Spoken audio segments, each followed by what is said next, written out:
hear the rush of angel wings. I see glory on each face. Surely the presence of love is in this place. Surely the presence of love is in this place. I can feel God's mighty power and God's grace. I can hear the rush of angel wings. I see glory on each face. Surely the presence of love is in this place. Good morning. It's the end of July. It's your chance to stand up and sing this song.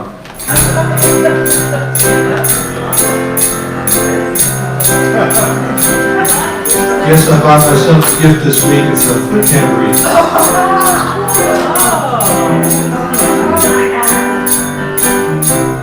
I can see clearly now the rain is gone. I can see all the obstacles in my way. Dawn in the dark of the heavenly one. It's gonna be a bright, sunshiny day. It's gonna be a bright, sunshiny day. I think I can make it now. The rain is gone. All of the bad feelings have disappeared. Here is the rainbow I've been praying for. It's gonna be a bright, sunshiny day. It's gonna be a bright, sunshiny day. Very nice.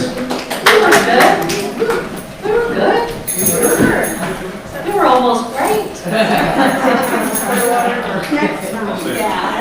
We're working on great. So, where does one buy a foot tambourine? Sweetwater Sound in Fort Wayne, Indiana. Oh, you go along to Indiana this week? Little trip to Indiana this week? Yeah. You can get it by the bus stuff. I've never heard of you. We usually have a heel tambourine also. Yeah. So if you want to put it in your shoe and you want to do that, it's fun. You can do a one-man band. Well, yeah, but you got to think of all those parts and it's hard to keep all of it. Next week I expect a harmonica. Or tambourine man. Good morning, everyone. Good morning. It is the last day of July. We have no idea what happened to the rest of July. It's almost week of the month of July, but I have no recall. It went so fast. It was just one, as we say, holy moment after another, whether it felt that way or not. The experience of being together on a Sunday morning isn't effortless. It takes something on your part. You have made a decision to be here as you explore what a divine appointment looks like. What does it mean to show up somewhere, to get ready, to do the drive, to be present here, accept a particularly wonderful kind of commitment? Not devotion, but something in you that guides you to be wherever you happen to be in any given moment. The experience of divine appointment, we say, is part of an ever unfolding perfection and perfect order that we, when we listen, are attuning and harmonizing to what we say is not just the still small voice of the one presence and power, but the deeper reality of the activation of that one presence and one power moving in us and through us and in and through our lives. We say it was an accident, but of course it couldn't have been, because in the realm of divine order, all things are happening in a certain kind of synchronicity. We say, oh, it shouldn't happen, but then we say, once again, well, there is this ever-evolving, unfolding experience of life. And in the heart of that life is a perfect harmonizing order. And within you, somehow, some way, it stirred you to begin to walk the path of spirituality. It stirred in you that sense of seeking a higher way of living and being, another way, a way that wasn't based on just one suffering moment after another. As the Buddha said, the human condition was, you can say it in those words, the human condition is one suffering after another, until we realize that suffering is not our innate nature. It's not who we are. It's a way we learn to live and think. That somehow we here on this planet have arrived accidentally in a field of one hard thing after another, rather than in the awareness that we are perpetually, infinitely in the flow of divine perfection, and that nothing comes to us accidentally. Everything is somehow in greater process and unfolding. And so we ask the question, what did I learn? What did I learn? And what have I gained? And more than that, what am I ready to let go? What am I ready to let go? The daily word today, I bless myself when I let go and let God. We have the large print. Yay. Hallelujah. It made a mysterious appearance this morning. We could dance. Good morning, everyone. It's a beautiful day. Let go and let God. I bless myself when I let go and let God. If I find myself ruminating over a concern or a weighty decision, I release its grip on my attention by letting go and letting God. When I let go, I am placing my trust in divine mind, the source of infinite potential. I believe there are solutions and remedies of which my limited human mind can simply not conceive. When I let go, I am trusting the grace of God will bless my life in the most wondrous and even surprising ways. Letting go and letting God is how I live my faith. I surrender to spiritual truth, the presence and power of God, and believe the best outcome is going to be so much better than anything I can imagine. I affirm, I let go and I let God, and relax into knowing that I am deeply loved and abundantly blessed. Do not let your hearts be troubled. Believe in God. Believe also in me. John 14:1. I bless myself when I let go and let God. Thank you. Is it true? Is that true, Heather? I think so. Do you think so? Do you think we could? Do you Let go and let God. Well, I don't know whether we can, but I know that we're made that way. We are made to let go. It's part of who we are. We welcome each of you. Thank you for responding to your day by including us as part of it. You who are online, we greet you in the warm and welcoming spirit of unity. Oh, it's, here we go. Yeah, it's definitely warm. It's warm here in beautiful downtown Mount Vernon, Washington. Wherever you happen to be, I hope that you are at ease in this moment, in a comfortable place, and able to be present with us in this time. We don't always know you're there if you don't identify yourself. So we love it when you put your name in the chat line and say hi. And wherever you are, thank you for being with us.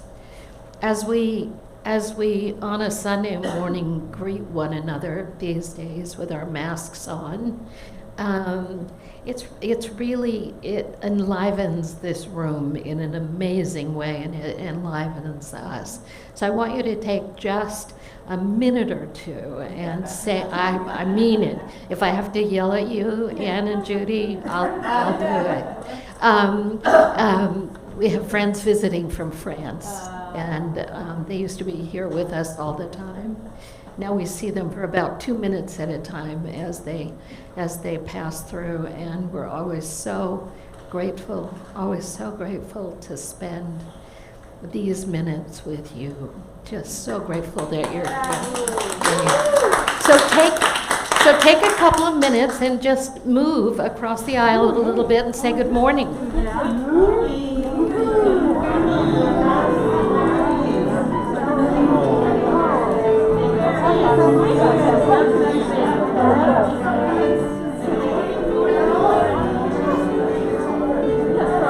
Morning, honey.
We say, I love you, and then we take our seats. We can do this.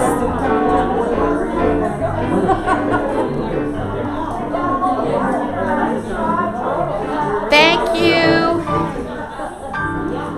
All right, we're moving on.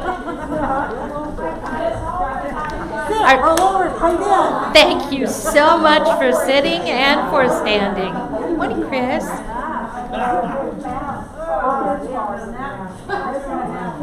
We haven't done that in a really long time. I don't know why. It came over me to do that. Good morning. Nice to see you. Our children's ministry is open and ready for business. Yeah. So I don't know who's back there this morning. I haven't seen them. There are 2. Yeah, there are 3. Cadence came. Yeah, he's worth 5. He's adorable, Cadence. Oh, and Cadence. And yours, Yeah. who we call But Cubby. That's it. Got it. We have announcements. You're wearing your mask. Thank you very much. And I heard that the numbers have gone down a bit. So let's just know we're not going to be doing this long term, but just for a little while. And the Narian and Janet concert is coming up on the 17th of August at 7 o'clock.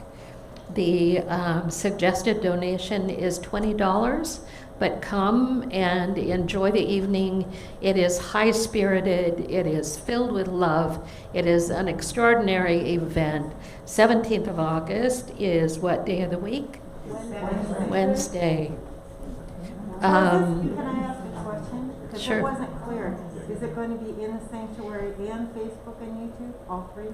I don't know about technology, but I know it's going to be in the sanctuary, and that's where we'd like you to be. Yes. Okay, yes. And Jerry has handouts, flyers to be handed out. Please spread those around to places you go. Anybody would enjoy this event. It'll be really fun.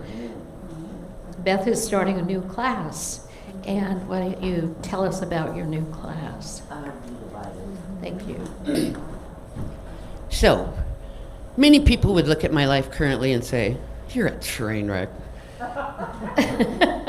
But I have never been happier, never.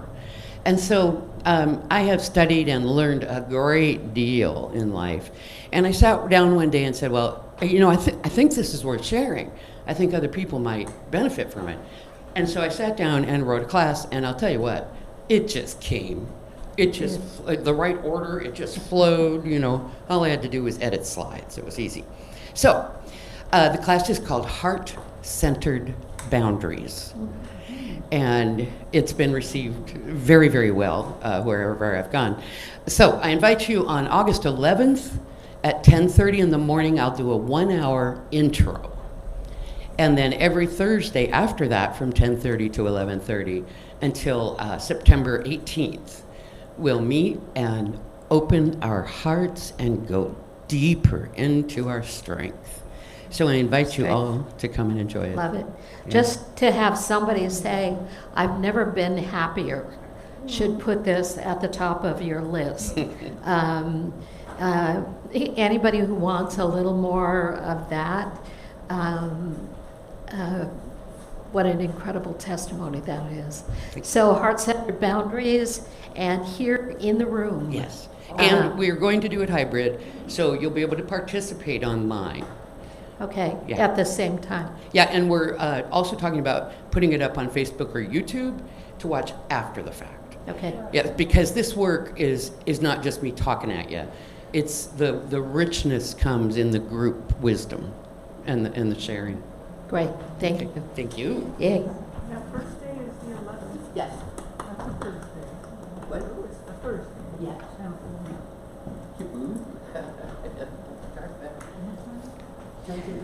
Jerry, do we have any other announcements? Really? No cleanups, no paint ups, no paint downs, no bark dust, no Not this way. no special projects. Book sale coming up September 18. I don't know where she picked them up, but Judy left 3 books on my table and at the house. I cannot speak this morning. Should just appoint a translator. I didn't even know you were having a book sale. We're having a book sale, and they're a book and bake sale. I forget the bake part. I'm trying to let go of sugar for the 20,000th time in my life. Isn't it interesting when you say it that way? I'm trying to let go, right? Like, the harder you try, that would make it effective. You either do it or you don't. I think that means you're just thinking about it. No, I'm actually in action. I'm in the action part of it, of making different choice in the moment again. And what I know about that each time this has come to bless me is it's only hard work for about 2 days. Hard work meaning having to make the choice again and again and again and again, and then we slip back into it. So I don't know what comes to bless you. tastes good in the moment, but may not be for the long term. That's all I can say. I want to call attention to the work that I feel is going on in the neighborhood as a result of the declared vision and intention. We can't take responsibility for it all, can we, Chris? We can only take responsibility for the intention to shift the energy in our neighborhood, to begin to be present in a different way. And we see the results through a spirit of cooperation that has emerged. And in that sense of cooperation, it feels like the energetics are changing. And in the stead of that degrading of energy, I'm going to call it the degrading of energy, that kind of sucking it down, I can feel it beginning to rise up. And part of it is the redo of the youth education room. Part of it is, part of it is the redo of painting on the porch. That started the motion, the painting of the porch started the motion. And then taking really clear action when it was necessary by enacting certain steps that would be more beneficial for everyone. Let's say it that way. And I feel that something is happening, and it still gets a little intense around here at times. Maybe it's because the sun's out, people aren't quite as cold and desperate as they were, but what I feel is that through intention and through the power of vision, and I'm looking at you because you really, Chris, held our feet to the fire about getting clear about what it is that was important to us. We have been part of manifesting a wonderful shift in energy, and from here it's just that, moving up, moving up, moving up. So continue to support that this neighborhood, our area, the surrounding area continues to be a place of peace, a place of light, and a place of love and respect. So thank you for that. I think it's time to pray. How are you overall? Feeling good, balanced, empty, dry, full, tired from your schedule? Happy? Yeah. All of the above. Yes. All of the above. I like that. You mean you're on the spectrum of all of the above. It's certainly a feast of energy right now. A feast. We're just drinking in so much energy now, and being cautious about what we drink, what we nourish ourselves with. Ward, shall we do some meditation? Thank you, sir. Do we have a song for a lead in? We do. So, Is it the Love is Flowing Like a River? that's right. Is it that? Love is flowing like a river. Love is flowing like a river,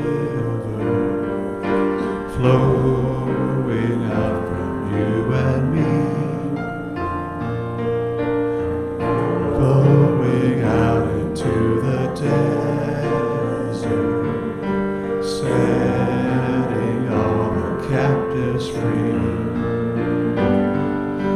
Peace is flowing like a river, flowing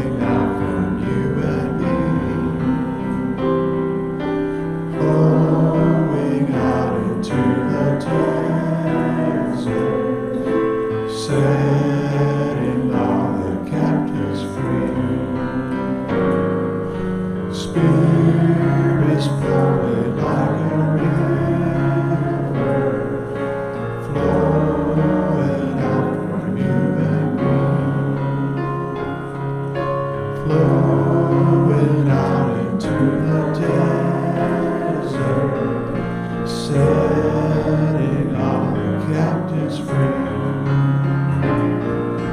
Truth is flowing like a river, flowing out from you and me, flowing out into the desert, setting all the captives free. Wow. I don't know that song. That good? Thank you so much. 46 years, I've never heard that song. Something new every day, friends. The words of Rumi to begin this time of meditation. How long will you move backwards? Come forward.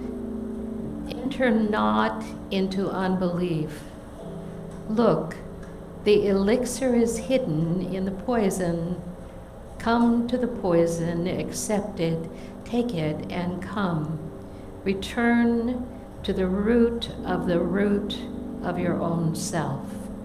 Although in form you are earthly, you have been kneaded from the substance of certainty. You guard the treasury of God's light. So come, return to the root of your own self. Once you have tied yourself to selflessness, you will be delivered from selfhood and released from the ties of 100 snares.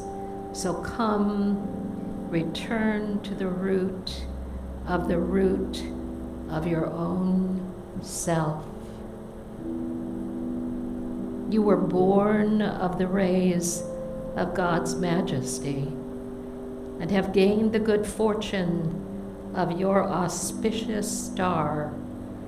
So how long will you suffer at the hands of non-existent things? Come, return to the root of your own self. You are truly a ruby in the heart of granite. How long will you try to deceive us? We can see the truth in your eyes. So come, return to the root of your own self. So come now, return to the root of your own self.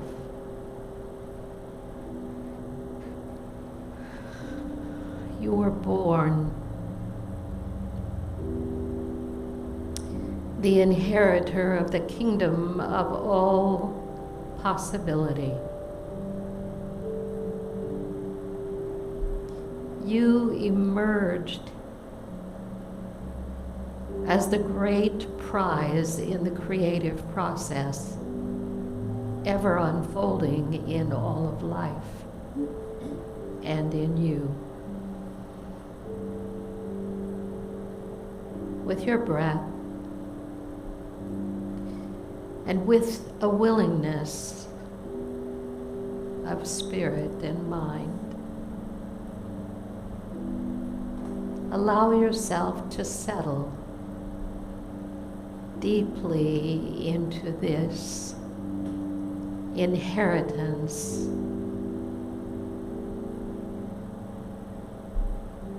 created for you from the beginning and before the beginning of all time. Come, rest. Allow yourself to be cared for, to be embraced, to be enfolded in the presence of that which has always been.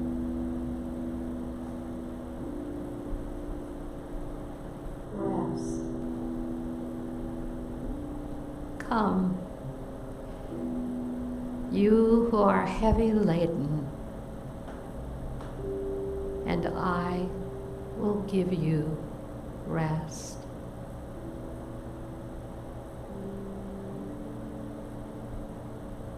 Follow the rhythm of your heartbeat.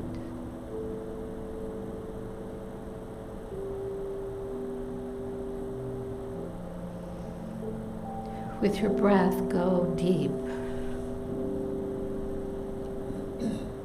Allow your body to relax.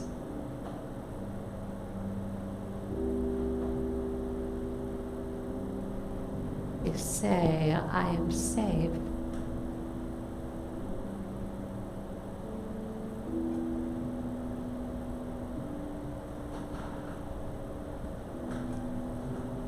I am embraced.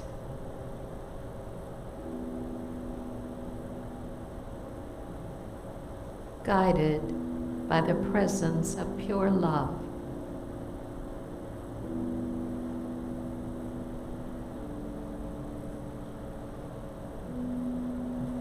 Our inheritance is strength. The strength to stand in the awareness that all things are in right and perfect order, even the ones you don't like.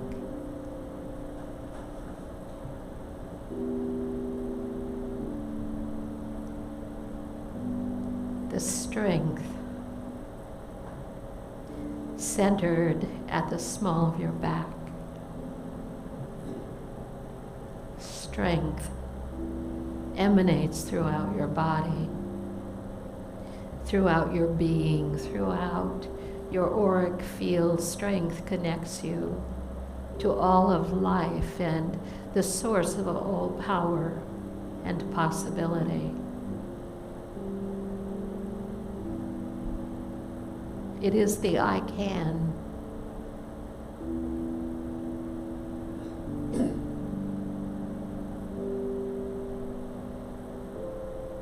Focus your attention on your throat center. Here, your center of power.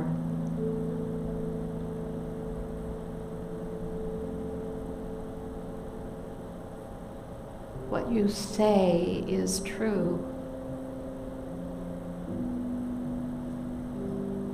What you say is true, is empowered here to come into manifestation. And so, with that capacity to create, we choose to create that which is limitless and free.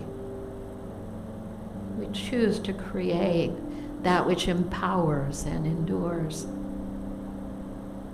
We choose to create that which brings light, that which is a blessing.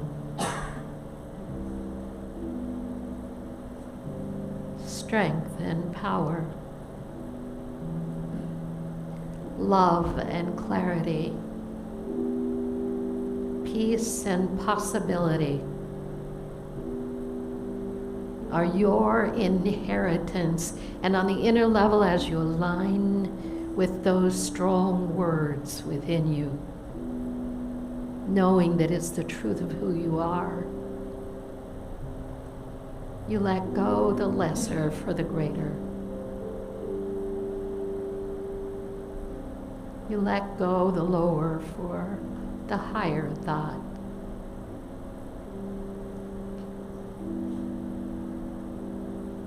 In the realization of the presence, we affirm and declare that all things work together for good. And when I am in alignment with that power and presence and process, my life works in harmony and in order. for this, for all the blessings in my life, for all the moments of radiant blessing. We give thanks. We give thanks from that deep place within. We give thanks. And so it is. Amen.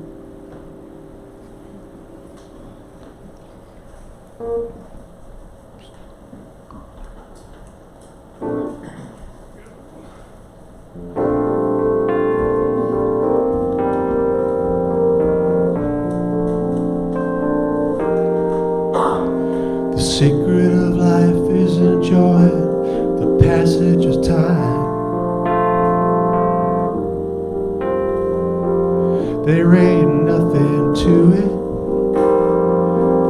Any fool can do it. Got to know I know. Okay, redo on that one, Charles. 1, 2, 3.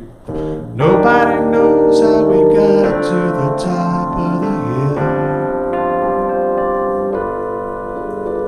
Since we're on our way down, we might as well enjoy the ride. The secret of love isn't opening up your heart. It's okay to feel afraid. Don't let it stand in your way. 'Cause anyone knows that love is the only road. Since we're only here for a while, we might as well show some style. Give us a smile. Isn't it a lovely ride? Gliding down, sliding down. Try not to try too hard. It's just a lovely ride. Put things in perspective. Some of you are golfers, right? Somebody play golf? Anybody? They say that if you hit it half as hard, it'll go twice as far. The thing about time isn't really real. It's just your point of view. How does it feel for you? Einstein said he could never understand it all. Planet spinning through space, the smile upon your face. Welcome to the human race. Isn't it a lovely ride? Oh, sliding down, gliding down. Try not to try too hard. It's just a lovely ride. Now the thing about life isn't really real. And the secret of life is enjoying the passage of time.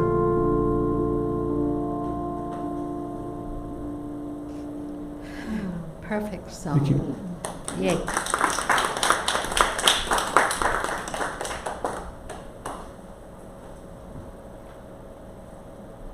I'm coming. Just thinking about where to start. Trying to give myself longer pauses between jumping from one thing to the next. Eric Butterworth, many of you know about Eric Butterworth, or you've read something of his wonderful, extraordinary writer, said, to remake your world, you must be willing to let go. To remake your world, you must be willing to let go.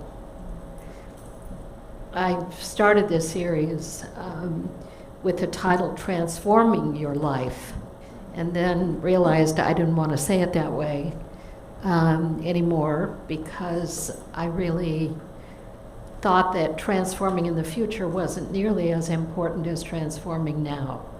And so transform your life is an invitation to here and now practice. And so last week we looked at everything is your teacher.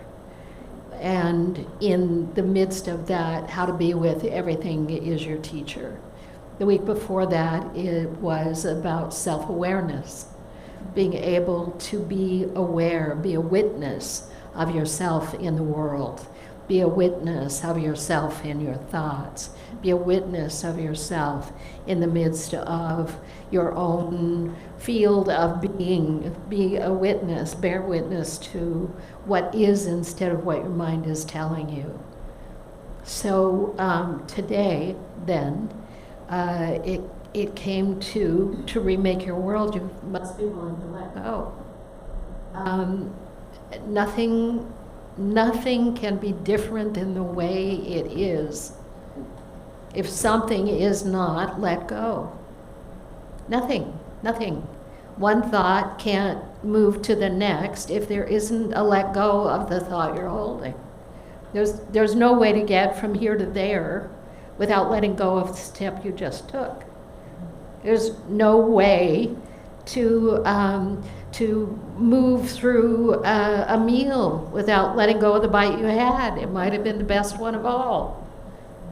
That let go is a moment of full transformation. It's a moment of fully transitioning, if you will, from where you were to where you are. And in every moment, but in any given moment, consciously, we're witnesses to the application of that and the power that it has.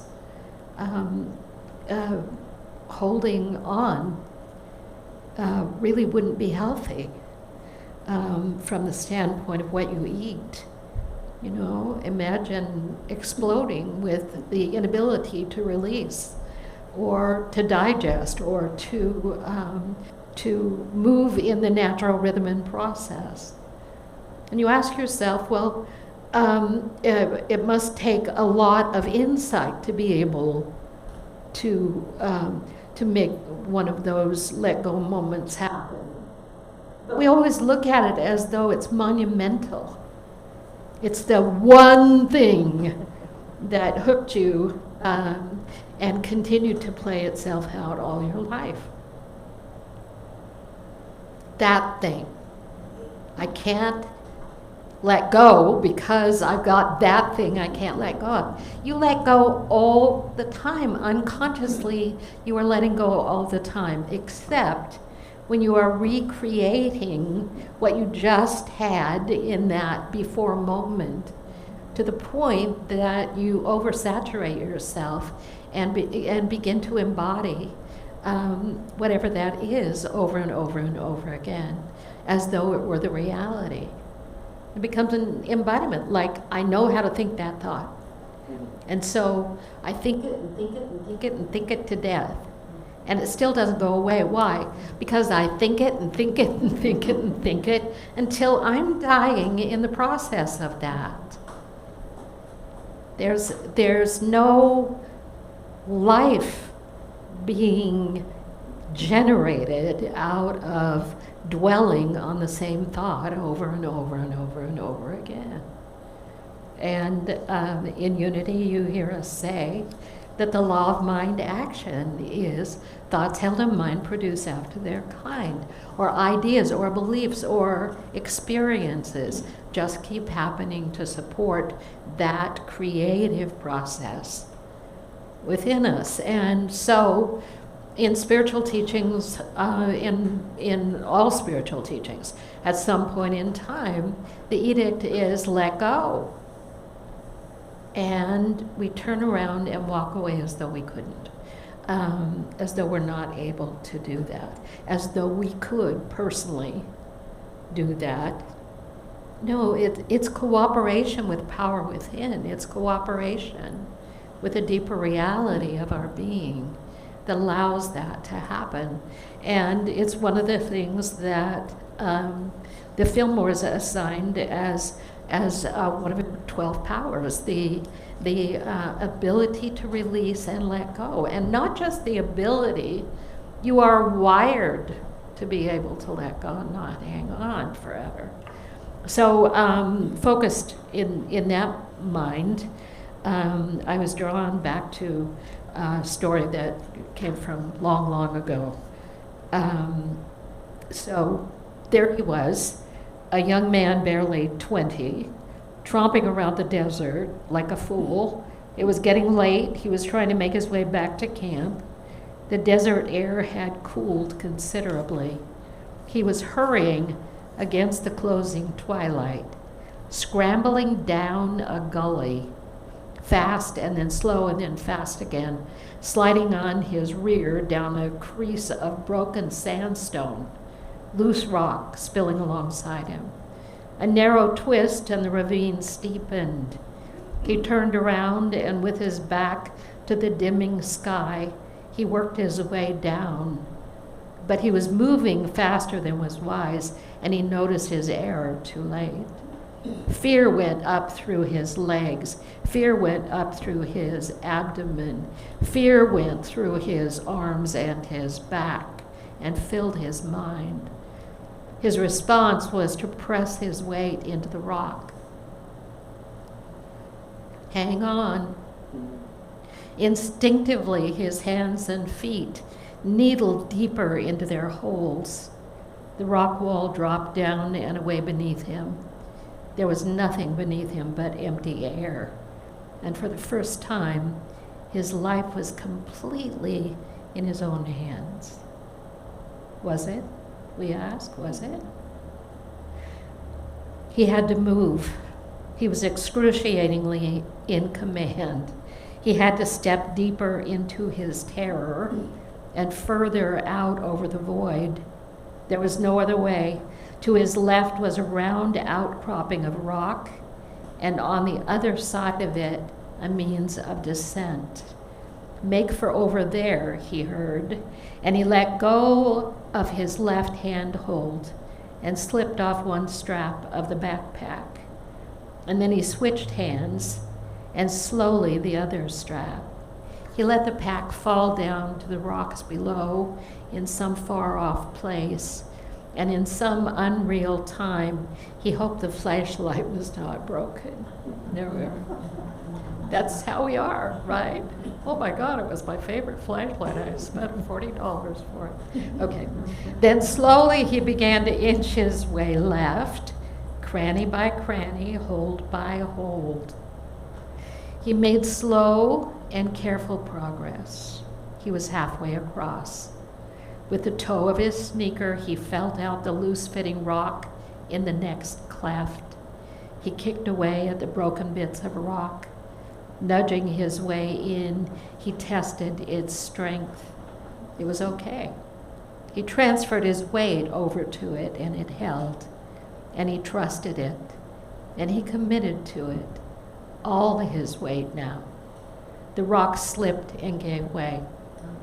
His knee banged against the rock while his foot forced down violently, jangling in the air, weightless. I'm falling, I'm dead, he said. But he didn't fall. He didn't fall. Where he had his hand, somehow he was able to hang on. And within the flow of that single motion, a remarkable thing happened. His face also reached closer to the rock, and he kissed it. I love that part of the story. And he kissed it in farewell or in thankfulness, I cannot say. It was a pure bodily reaction, and yet it was sacred. It was an act of instinctive reverence. He was kissing his fate, kissing God, kissing nature, kissing the desert, kissing the moment, kissing the particular piece of rock that held his life and chose to spare him. He continued moving left, and once again he lost a hold and thought he was dead, but again he managed to hold on. And finally he reached the edge of the outcropped rock. One last pivot, and throwing his weight over, he had it straddled. He held on for a moment, breathing. "I'm safe," he said. "I'm going to be okay." He rolled over to the other side, clambered down the side slope, grabbed his backpack, and headed down the mountain. He didn't bother to get out the flashlight. He was burning lucid, white hot. He pounded down the gully, invincible. Through the dark, his feet sensed every rock. His body was a beautiful machine.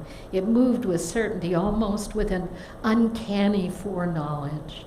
He knew at each turn what he would find. He was flush, fierce, bewildered with his own reality, his own experience of natural power. He felt like a warrior, welcome in the desert. Great story. What are the rocks? What is the gully? But the life you're living and the experiences you're having. I don't want to look into history about all those rocks that you've survived, all those gully descents into that place where you were so filled with terror that you thought you'd never come to the other side. I want to think about what that would be like in the here and the now, in the experience of the here and the now. We can see times that we have transcended life in a way that was much like that. Feet on the ground, lucid, awake, aware, again. Or maybe for the first time, lucid and awake again to the moment that we're experiencing. But really at the edge of something, really at the edge. We know those times. You've proven it's true. You've proven it so many times and forgotten it even more times than you've proven it. And carried that like a pack. But the moment, I love that moment when he moves one hand and slips the strap of his backpack off, puts his hand back, moves to the other side, does the same thing, and allows it to fall away. We're programmed to believe we cannot do that. And yet we've done it and done it and done it. But in this moment, in that terror of whatever's going on for us, it looks like it really all disappeared this time. All hope of assistance disappeared this time. All possibility disappeared this time in the midst of whatever that consuming experience might be. I had the blessing on Facebook this week, thank you, Victoria, Miss Vicky, circulated Joni Mitchell's performance. Oh my God, and many of you have seen it. But I want to frame it this way. When the aneurysm occurred in her head and completely disabled her, completely. Not to walk, not to talk, not to sing, not to function, not to be able to do any of the things that we take for granted until we don't. It looked like she would never be anything again, as she had known herself. As she had known herself, as she was identified. And then And then something arose in her, and it's described as gritty. This gritty determination. And she began to do the kind of work to regain the ability to speak, the ability to move and function. Disabled, but not destroyed. Different. So a group of young musicians began to visit her, and they had sessions where they'd all sing, and she made the decision to sing again. And I want, if technically we can bring it up, I just want you to sit with it, because every time I hear it, it just knocks me out. The power within us, and the impact it has on all the rest of us. So she decided to sing. And this is what happened. You see Winona Judd, Brandy Carlisle, Emmylou Harris, all these known greats from my time, certainly my life.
Seeing her laugh at the end of it, it just gives me goosebumps, and it's testimony of we don't know how things will go, but we know things will go because there is that which is present in and through us all.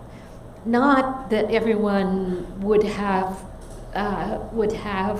access to everything that she has had to support her, you would say, but that's not the issue. The issue is she had everything to support her, but she was the one who had to take each step.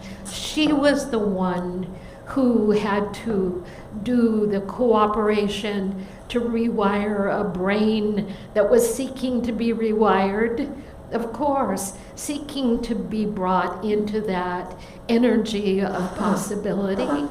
Not that one more special than the other, but all of that same energy, that same life force, that same sacred possibility, and it takes us into the gully, and it takes us across the rocks, and somehow that moment when he kisses the rock feels a little like the moment when she said, I'm not going to settle for this way of being.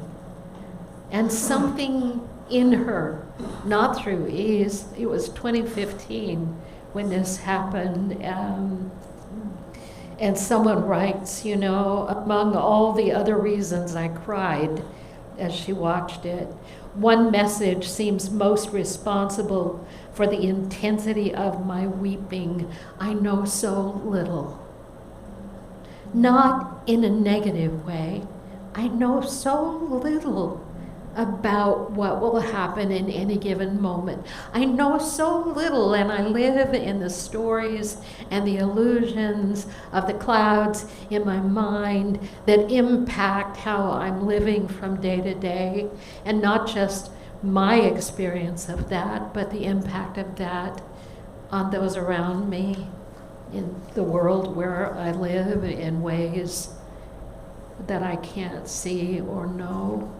You take a step, you don't know who felt that, where, or how. But I watched it and watched it and watched it and watched it and watched it some more. And this morning I watched it 4 times. And I thought, I don't know. It stirs something in me. Like, I don't have to settle for these ideas that hold me in bondage or chained or captive in my life. I don't have to choose that as the only reality available to me in any given moment. It may feel that way, it may seem that way, it may be the experience in the moment, but there's something pumping away here that says, wait on me. Wait, not wait on me like serve me. Wait on me that I might serve you. How do we define that? Is that we say, it's God doing that thing. Wait on me to do that which you allow me to do when you let go and allow your feet to find their way through the experience of this moment. We're astonished, said Adyashanti. We're astonished that there's something within us that can act and respond in such amazing ways when we let go of fear. In those moments when we must act, we're transcending the self. In those moments we're pushed up against the wall, we transcend the limitation of the self for a moment, and we do what we didn't know could be done. It is coming not from the ego, but from a different place, that dimension of wisdom, of love, and of compassion that is integral to our being. We may or may not have conscious contact with it, but nonetheless it is there. That moment on the rock face taught me, Adyashanti's experience on the rock, taught me that something can occur beyond our mind's ability to understand or predict. There is a resource there, and if I can trust it, it becomes accessible. On Lover's Leap, this is Adyashanti's rock that he had his awakening on. I accessed it through real fear for my life in an extreme situation. What this showed me was that when I ran out of time and I had to act, something acted for me. Something leaped into the situation and did it for me. That experience was the beginning of learning a trust that is essential in life. No matter how we come about it, we can trust in something that is beyond our current experience, beyond our current knowledge, even beyond our mind. This resource of great wisdom and love, this faith is rooted within our being. It feels like grace. It feels extraordinary. It's something we were not taught.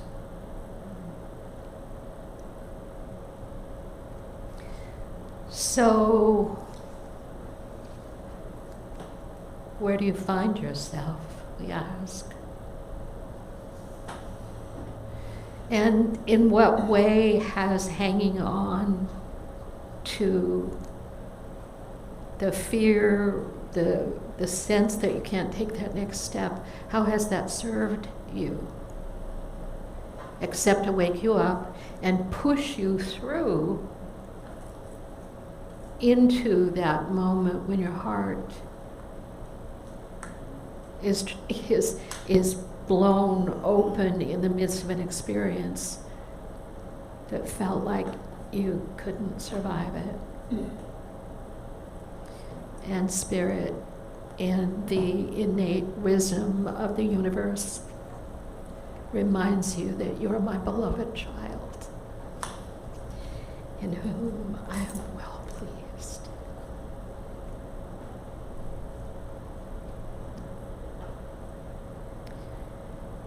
Time to have a little outside time. Eat a little food. Rejoice in the miracle. Allow yourself to be present to the moment. Give thanks for how incredibly blessed it is to walk the walk that you walk. Not me, you. There's just one walk. It shows up in these decisions we make. Shall I lift my left hand or my right? Shall I move my left leg or my right? Shall I take this step or shall I stand still and wait?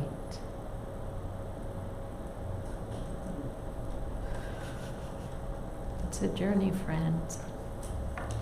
It's a great and wondrous journey. Our offering, we invite the offering. We invite it.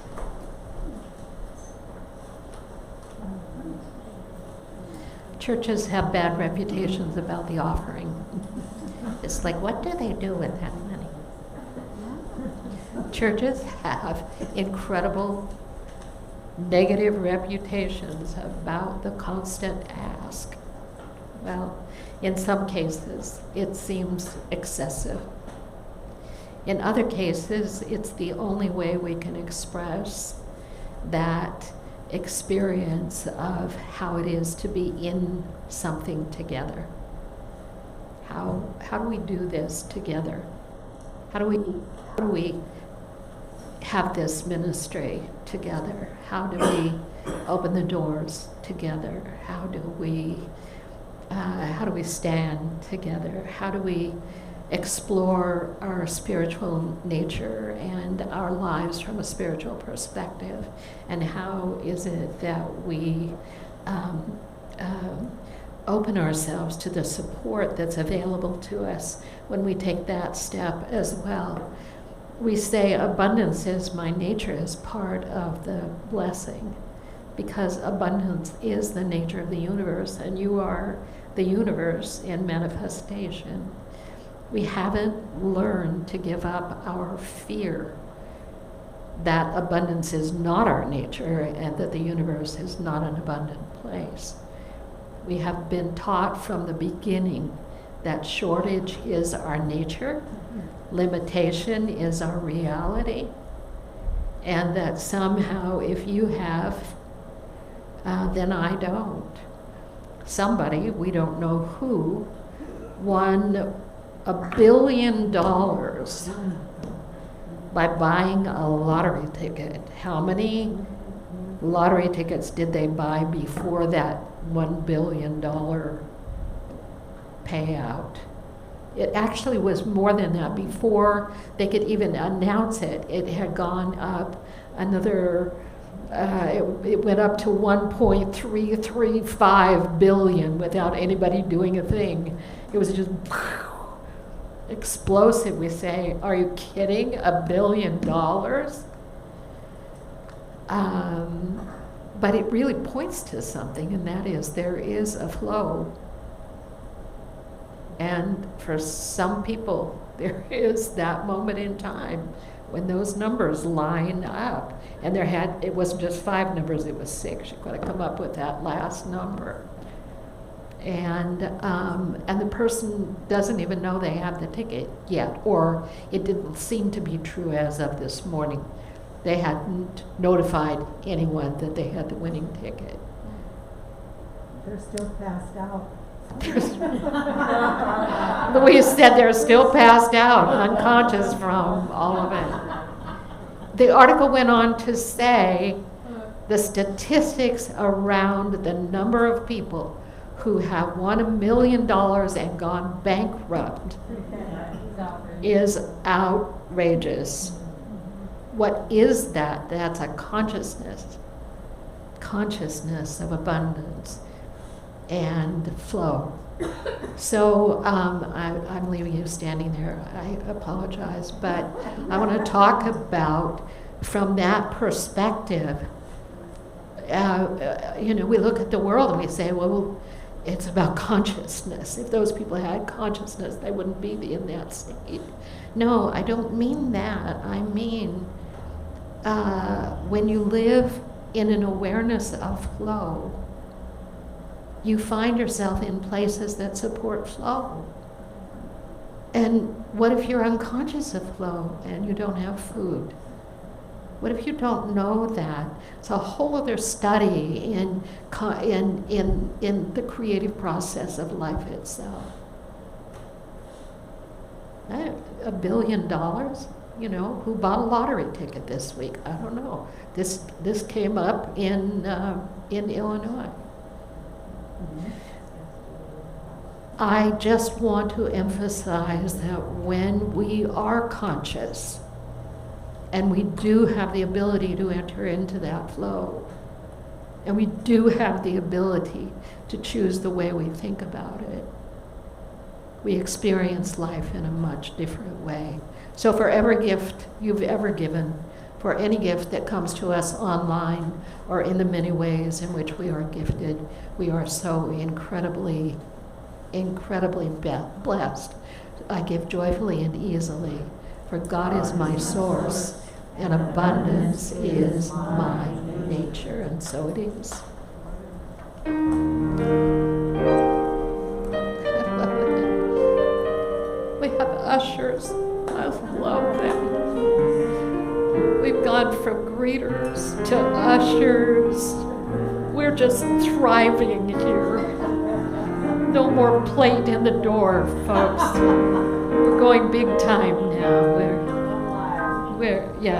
We're on it now. Real church.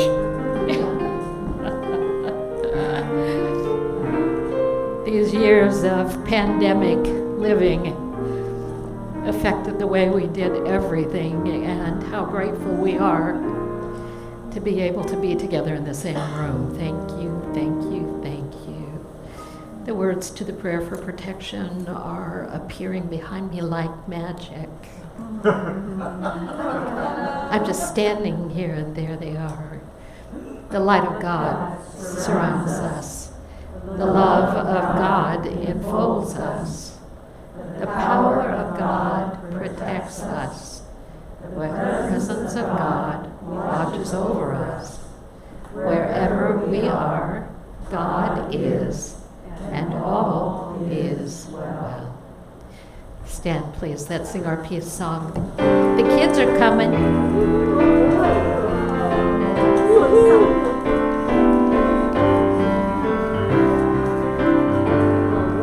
Let there be peace on earth, and let it begin with me. Let there be peace on earth, the peace that was meant to be. With God as creator, family all are we. Let us walk with each other in perfect harmony. Let peace begin with me. Let this be the moment now. With every step I take, let this be my joyous vow.